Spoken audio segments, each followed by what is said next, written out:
Here we are in Chandler today. Beautiful, beautiful. Feels like a spring day, but it's still officially January, moving into February.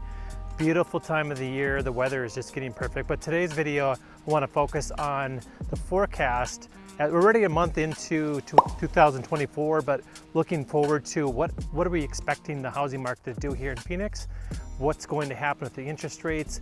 What are my opinions and what are some of the other experts' opinions on what is happening in Phoenix? So in this video, that's what we're going to talk about, the top predictions for 2024 in the Phoenix metro market for real estate.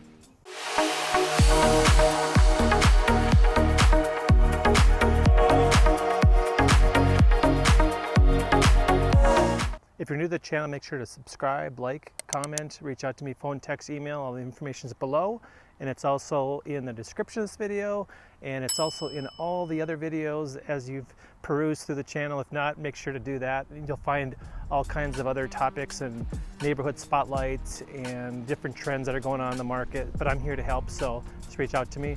With that, let's get started on the first thing that you'll hear about a lot: interest rates. Where are they going in 2024? Well, that seems to be the question. No one really knows. There's a lot of people guessing and predicting, including myself, but I think 2024, they will go down. How much? It's hard to say, but I'm kind of feeling in the mid fives. It's not going to drop like a rock completely out of the barrel down to 2s and 3s. I don't see that at all, but maybe never go back to that until maybe down the road a long time, and maybe never ever, but we'll see. But probably in the mid fives, and the Fed already announced some rate cuts for the interest rates moving into this new year. So ready at this high anticipation of moving that rate down so more people could, the affordability will go up, and it's this delicate balance between prices, supply and demand, and interest rates. They all work together, because which is leading me into another point or two I have is a lot of people waiting on the sidelines. So let's go into number 2, 2024 predictions. Number 2, prices. I believe the prices will go up slightly. Not a lot, probably not like a few years ago where it was massive 30, 40% or whatever. It was crazy. I feel that probably be in the low numbers, under 10, maybe 5 would probably even still be a lot. Some of the experts, some of the different things I've seen, 2 to 5 to 4%, somewhere in there, but still think it's going to go up slightly, mainly because there's that delicate balance of the inventory prices, interest rates. As the interest rates come down a little bit, will drive more people into the market, which will drive a little bit of the prices up. And if there's not enough homes on the market, there'll only be 3 homes and there'll be 5 buyers. So then you'll start to see some of those bidding wars come up again. And this all really depends on the markets again, because even here in Phoenix, as you go into different markets, this changes quite a bit in some areas. It could be a really, really hot area of Scottsdale versus an area of, maybe far out of the city, which changes the demand completely. Number 3, we have less buyer negotiations. So this is this whole circle of back and forth, kind of like a tug of war. We got, as you pull in one direction, the other one kind of gives and takes. So as we have lower inventory, less homes on the market, and more buyers, we have more of the seller's market. So we have all these buyers that are looking to get in.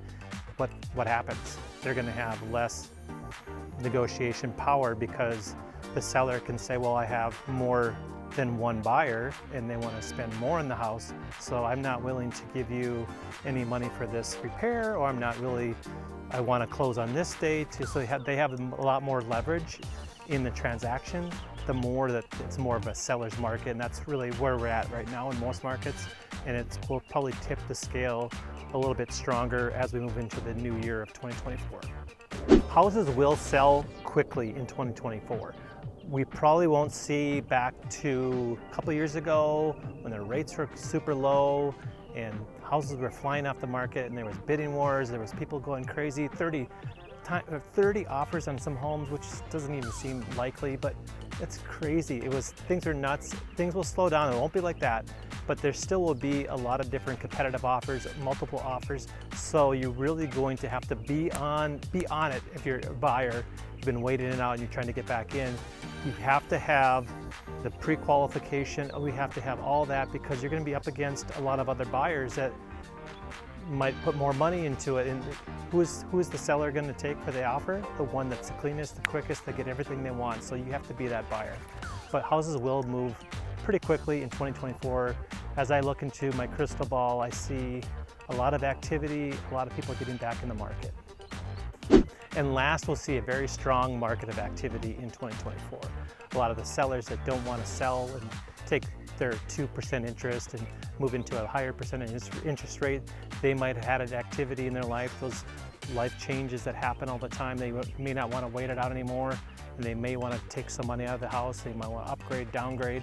Then you have all the new buyers getting back into the market, taking advantage of lower interest rates. And then we have just a flurry of activity. In Phoenix in general, here we have this beautiful weather outside. We have so many activities, events happening. A lot of different employers have moved here, especially in Chandler over towards Queen Creek. And there's a huge job area where there's just tons of employers moving in, a lot of tech, a lot of banking. There's just a lot of opportunity here, a lot of things to do.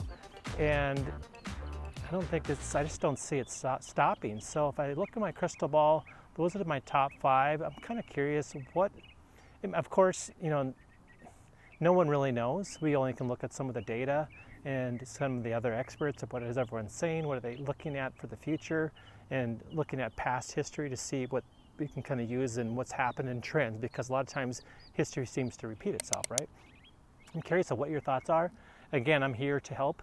Make sure to reach out, phone, text, email, and until the next video, I'm Greg. And again, if you have any questions, if you want to know about a certain area, leave that in the comment as well, and I'll make sure to cover it in the next video.